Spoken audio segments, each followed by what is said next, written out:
Hey guys, welcome to my channel. My name is ReadingBear and I hope you are ready for some more stories. And today, we will take a look at some new malicious compliance content. If you enjoyed my content, please don't forget to subscribe to my channel and post some bear emojis in the comment. And now, let's dive right into the stories. First one is titled, "One electronic item per tray? Sure, no problem." This happened yesterday, as I was returning home from a 2-week trip to Germany. The final leg of the flight departed from Paris, where I had this lovely interaction with the agents whom, despite me knowing are not TSA, I still refer to as TSA in my mind. While going through security in the airport, I know the drill: belts off, jacket off, take the laptop off my bag. So I submit to the X-ray 4 trays. One with my carry-on, one with my laptop by itself, one with my belt, watch and jacket, and one with my personal item, like a fanny pack. I'm randomly selected for further screening. I have a Lebanese last name and a beard. I'm always randomly selected for further screening, and the agent berates me for putting all my electronics together.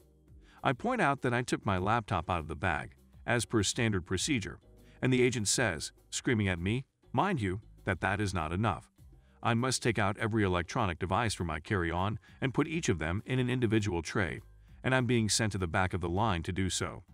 Here comes the malicious compliance. There are 2 things this French TSA agent is unaware of. The first thing is that I'm a videographer by trade and I was in Europe to cover an event, spiel, with video footage and interviews. The second thing is that Air France changed my flight times, so my 2 hours layover became a 10-hour layover, which I'm not particularly happy about. I'm being sent back to the end of the line, and I have to submit each electronic item individually. Sure, no complaints from me. 2 camera bodies, 1 drone, 1 GoPro, 4 lenses, 9 batteries, and 2 lavalier microphones later, there is no more space in the treadmill. People behind me are complaining they will miss their flight because I'm taking so long. There's nothing I can do. I'm just following the orders I received. And at this point, I only unpacked my photography vest and fanny pack. The treadmill starts moving. Some space clears up to put additional trays, and that's when I open my carry-on bag. Again, I'm in Europe for work. I didn't bring any nice clothes or shoes or anything. All my personal effects are in the checked-in luggage.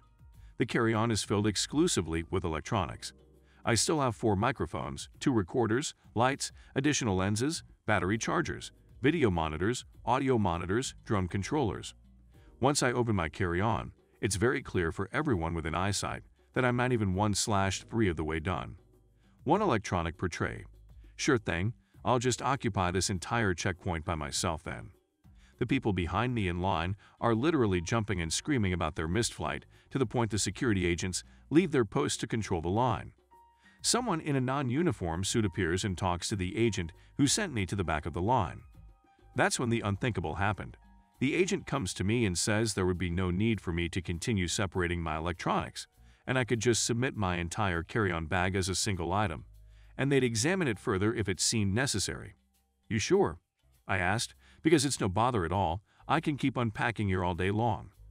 They insist it's not necessary, but I still have over 20 trays at this point occupying the treadmill. I go through the metal detector. I spend some minutes recovering and repacking everything, and based on the number of fuming passengers, I like to think I contributed to Charles de Gaulle reviewing their stance on X-raying individual electronics. Next one is titled, "What do you mean I can't drive my car?" I've been a mechanic my entire working life so far, and this is one of my favorite experiences. I had a customer come in complaining about a vibration. I put the vehicle on the lift and checked the front end. I found a nearly broken tie rod and a faulty rack and pinion. So basically, the passenger side front wheel was not fully secured to the steering system and would soon break and cause the wheel to be completely disconnected from the steering. I told the customer how much the repair would be and told her it was unsafe to drive. She asked me to put it back together so she could leave.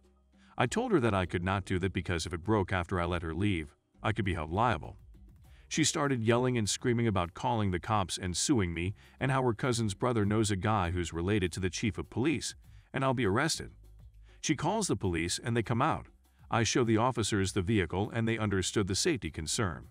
They told me to just put the car down and let her leave. I did and even made her sign a statement declining crucial safety repairs. She left with the most "ha, I told you so" smug grin on her face, until she left the property, got pulled over and her car impounded. They also gave her a ticket for reckless driving. I was so happy seeing her car get towed. Edit for clarification, the cops told her it was against the law to drive it. The state laws back then allowed me to do exactly what I did. I offered to discount the price of the repair and take payments. She still refused. And I don't care how well versed you think you are in the law. You don't know when or where this took place. And no, I won't tell you what state I am in because I have already had several people message me saying they are going to try and find my shop just to harass and blast me. Next one is titled, I am not eligible to use the hired cars. Okay. As I read more and more of these stories, I am reminded of some of the crazy rules at the tech startup companies I have worked at. I was traveling a lot for a startup game company back before Uber was a thing. So, if you weren't driving, you used public transportation or a taxi/shuttle service to the airport. I was traveling out of the country every few weeks and had to be at the airport early, so public transportation wasn't an option. My company had a private car and transportation company they used frequently, and I became friends with the owner. I lived about 50 miles from the airport, and he offered to pick me up in the early morning and take me to and from the airport for $45 each way. In San Francisco 2010, this was an insane deal. A week after the first time I used him, I was called in by my leadership, stating that the hired cars are only for executives or else I could pay out of my own pocket and not be reimbursed. I explained that BART, Bay Area Train System, didn't run early enough for me to take it and asked if I could use a taxi. They said no and I needed to drive myself. I told them that mileage, bridge toll, and parking at the airport would cost a lot more than what the car service was charging.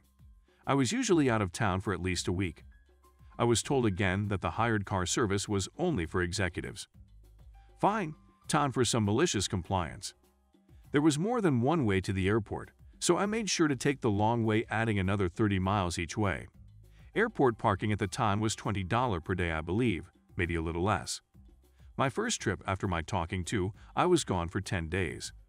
Mileage at $0.51 per mile to $0.82. Bridge toll, $5. Park. This actually went on for a couple more trips before I was asked about the expenses.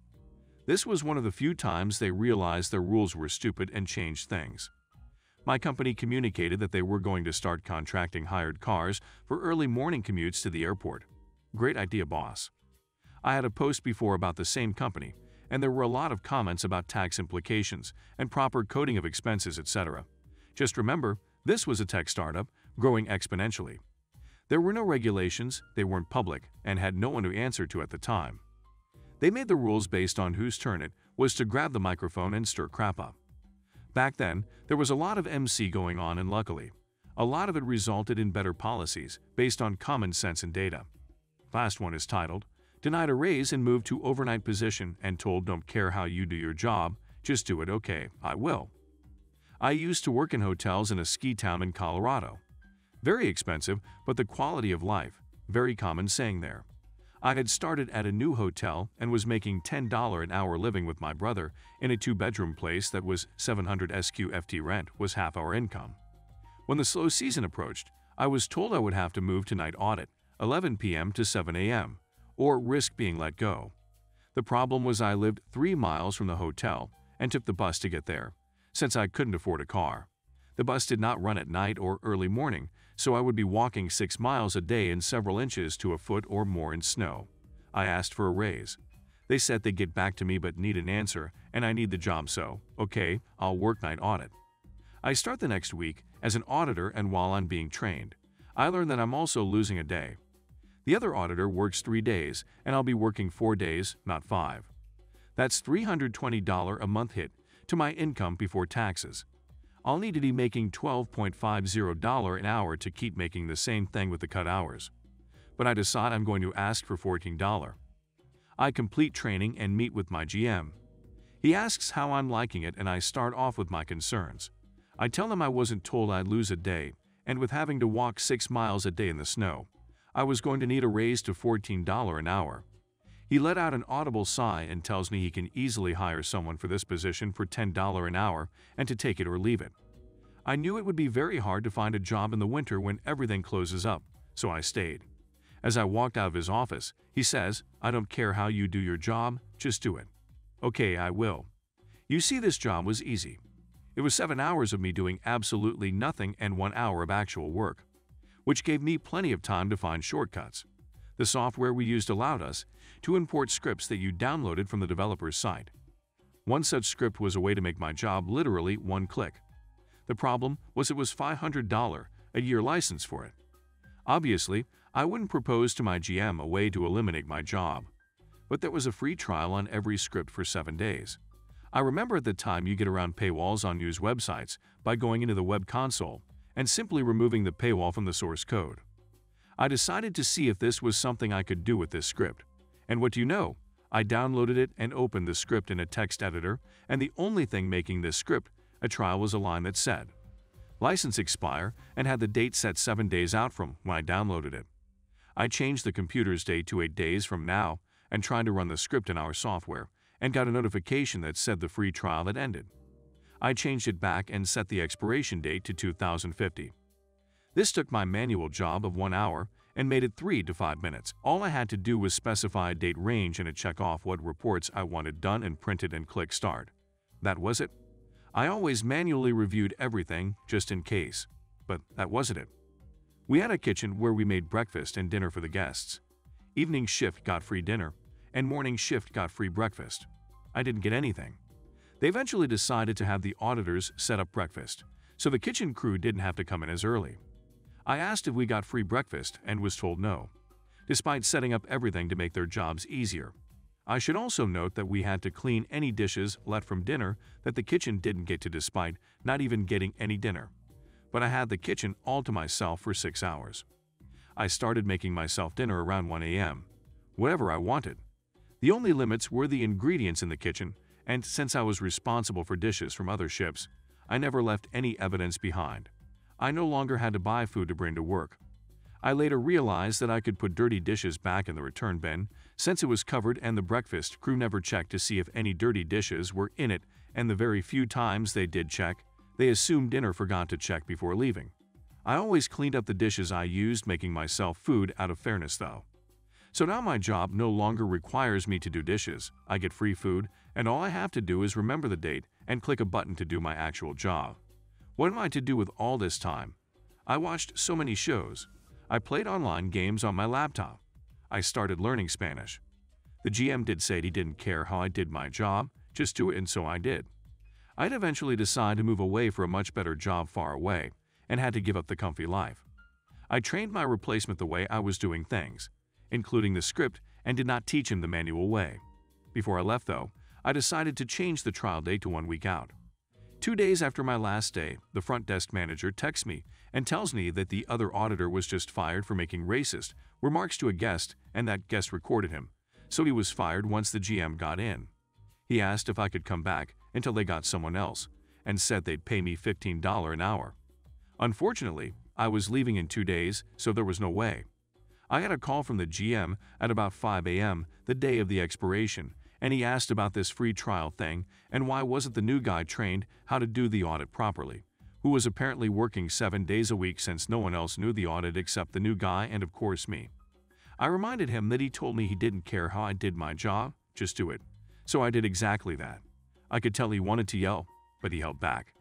He then demanded I come back and fix it, or he'll have to take legal action. I told him I was already at my new place 2,000 miles away, but I would happily do it for airfare, a free room, free meals while I'm there, and $10,000. That was when he lost it and I hung up. He texted me after saying he was contacting the lawyers and that I ducked up and prepared to face the consequences. That was 5 years ago, and I haven't heard anything from him since.